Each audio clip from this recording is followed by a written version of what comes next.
over the past week, Twitter has taken strong actions in its fight against extremist-linked accounts and the distribution of terrorist propaganda. At least 2,000 Islamic State-related accounts were suspended from the platform.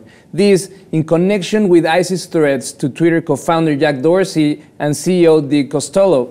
The company and the authorities are collaborating, but it was Twitter's initiative to take these actions. The suspensions target members of the terrorist organization, their supporters, and media divisions which distribute propaganda material.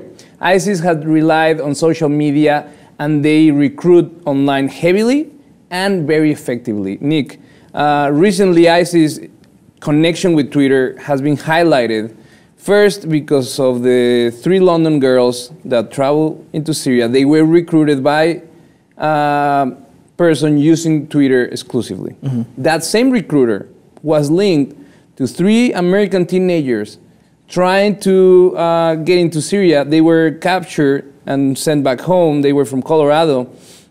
But what we're seeing is that they have figured out how to find and target these strange young people to recruit them and convince them to do a trek all around the world to join.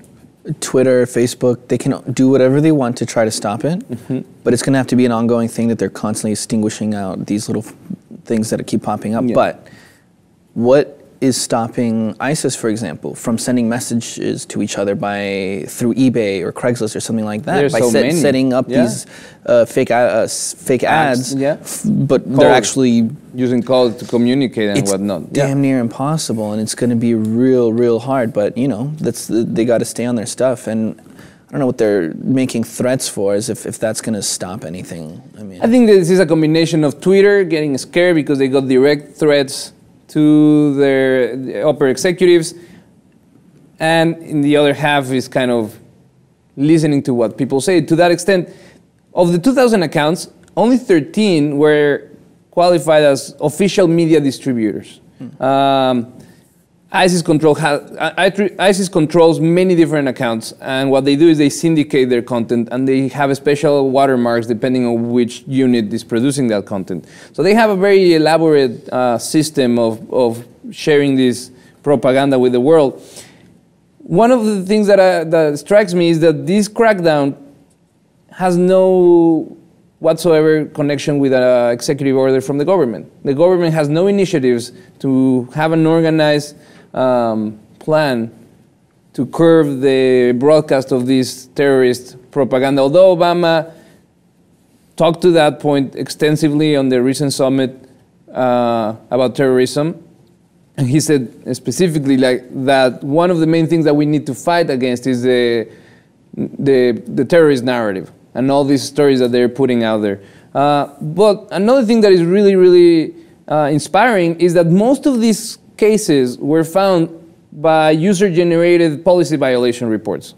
Users like you and me that find content pertaining to ISIS and that they report them and direct, Twitter to ban them.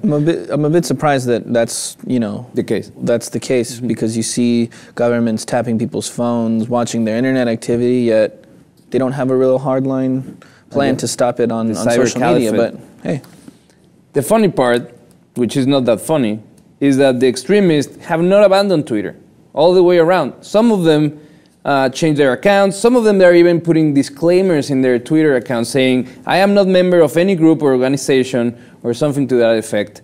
But some ISIS-related accounts, they take it to the next level, and they actually are very proud to say that they have been suspended X amount of time. There's this specific account that is very proud about being suspended 90 times. And it's still up now? They're still up. They just create a new account and they connect it to the old one and they say, this is the new me or my new handle. I guess the only thing that you could do would be to completely stop all Twitter, all social media from that whole region of the world. It's the only way, and obviously they cannot do that. And plus people can change the VPNs and it's complex.